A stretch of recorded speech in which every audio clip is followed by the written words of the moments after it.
Hi, I am Xudong from School of Computer Science and Engineering of UNSW Sydney. Today I'm going to present our work M3V, Multi-Modal Multi-View Context Embedding for Repair Operator Prediction. Automated Program Repair, or APR, aims to fix bugs automatically to save human efforts and maintenance costs for software. Here is the general workflow of APR. Given a buggy program, we first identify faulty locations by a fault localization algorithm, such as spectrum-based and mutation-based fault localization. Next, we select a repair operator, such as add a null check, modify the comparison operator, or initialize an object. Then we perform operator instantiation or patch generation, that is, synthesize a patch from the selected operator. We need the specific variable names or expressions to instantiate the repair operator and generate the patch. Finally, we test the patch against the test suite and repeat this process until a correct patch is found. As you can see, we have a search space explosion problem, and selecting the correct operator to repair a bug is very important. If a wrong operator is used, APR may fail frequently, since either its subsequent operator instantiation may exhaust the time budget, or a plausible but incorrect patch is generated due to the incompleteness of the test suite. To improve the accuracy of repair operator selection, researchers have proposed both learning-based and statistics-based APR tools. AI models are introduced and trained by correct code or patches. Here is the common workflow of a learning-based APR tool. We can label each correct patch with the corresponding repair operator and think of the operator selection as a classification problem. Here, the tricky part is how to represent the program or the context of faulty location, called context embedding. We need a good context representation to fit the correct code to the AI model.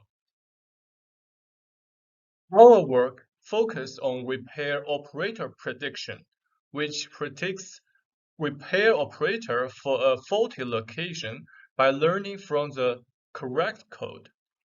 So the crux of the problem is context embedding. That is, how to represent the context. The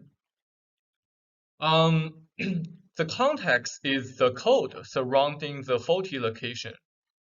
So a good representation should be both expressive and invariant. By expressive, I mean it can capture the rich semantics from a context. And by invariant, I mean it is insensitive to the data noises in a context. For example, semantics preserving program modifications. There are several challenges of context embedding. As we all know, the program is kind of complicated data. First, we should precisely model the context structure, which is usually represented by a control flow graph, or CFG, or abstract syntax tree, or AST. Second, we should also consider context signature, such as names of class, method, and variable. And a general-purpose context embedding approach should refrain from using domain-specific knowledge or heuristically selected program features explicitly. But unfortunately, existing program embedding approaches are not compatible with the repair operator's prediction task, since faulty locations have not been considered. Researchers have proposed several context embedding approaches, such as syntactic feature. This represents the context of faulty locations with program values and modification features extracted from the corresponding patches. However, such feature engineering is time-consuming and requires expert knowledge, resulting in context representations that are too coarse-grained to distinguish context adequately, even with well-designed features. Another context embedding approaches is representing the context of faulty locations as token sequences and applying natural language processing techniques or NLP techniques to learn the representation. And there are also methods that use ASTs or abstract syntax trees. They employ a tree-based NLP model. However, such context representations are too fine-grained, as they attempt to distinguish unnecessarily two contexts that are syntactically different but semantically equivalent.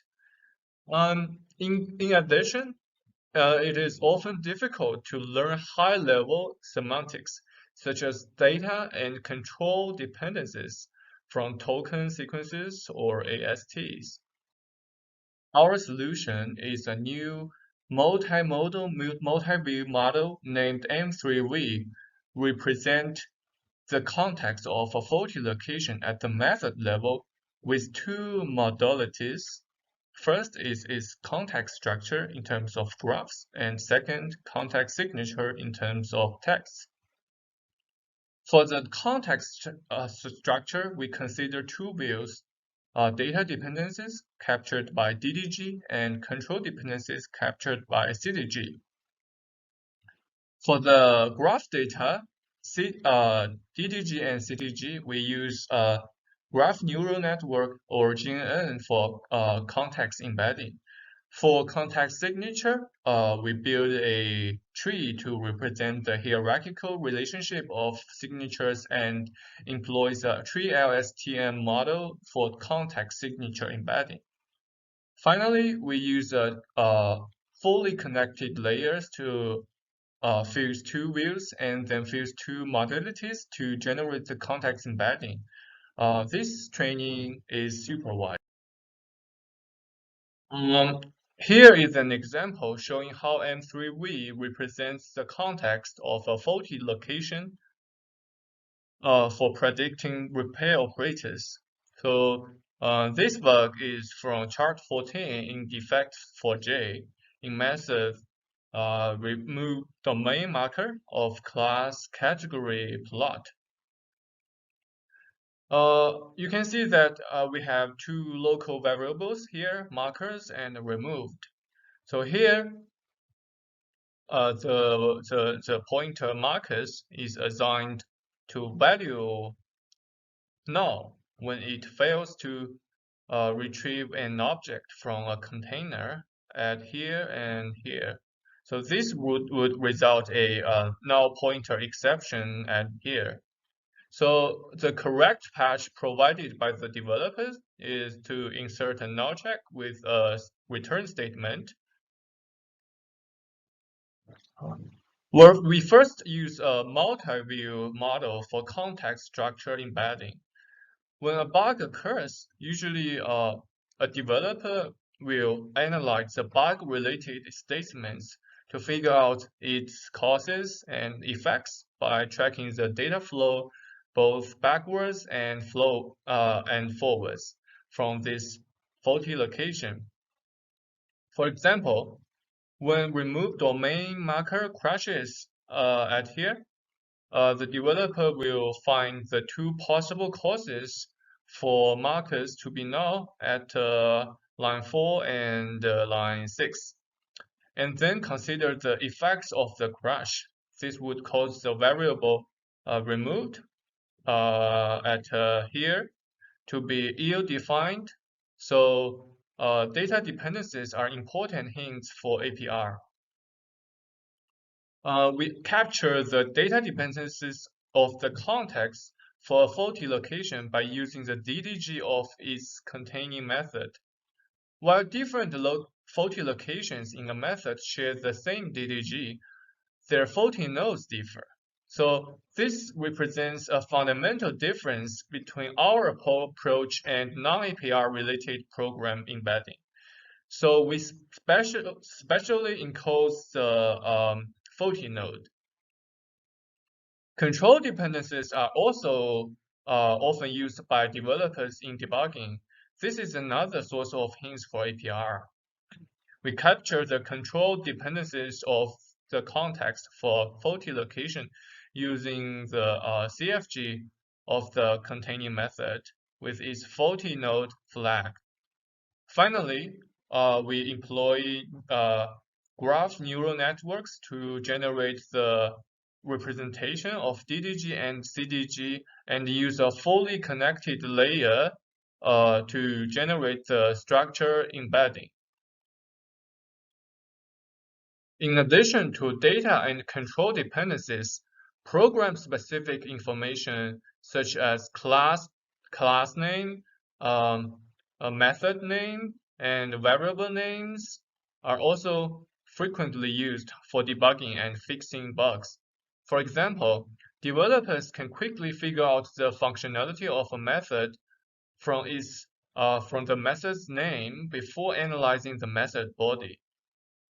The example here, from the name remove domain marker, one can easily guess that it remove an element from a container. So if the variable markers is null, it makes no sense to continue the whole program execution. So the patch from its developer is to insert a return statement as shown here. So in M3V, the context signature of a faulty location L is captured by three categories of names. First, the name of the class containing L. Here, this is category and plot. And second, the name of the method containing L. So here, this is remove and domain and marker. And third, the name of the variables appearing in L.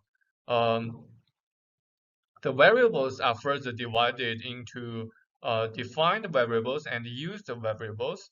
Here, we see that the variable removed is being defined, and it uses both markers and marker as used variables. And then we build a grammar tree to represent the hierarchical relationship of signatures and employs the tree LSTM model for context signature embedding. Here is the grammar tree for signature sentences. First, we extract class, method, and variable names for line 11 and split them into individual words. Second, we use a new grammar to build a so-called signature sentence from these words, resulting in a grammar tree. Note that two conjunctions are added to increase the distance among three different kinds of names. Then we adopt the skipgram model to convert each word into a word vector. Finally, we apply a tree LSTM model to embed the context signature bottom up along the grammar tree. After context structure and signature embedding, we fused them by a fully connected layer to generate the context embedding. We evaluate M3V in predicting the repair operators used for fixing two common types of bugs, null pointer exception, NPE, and index out of bounds, OOB, in Java projects.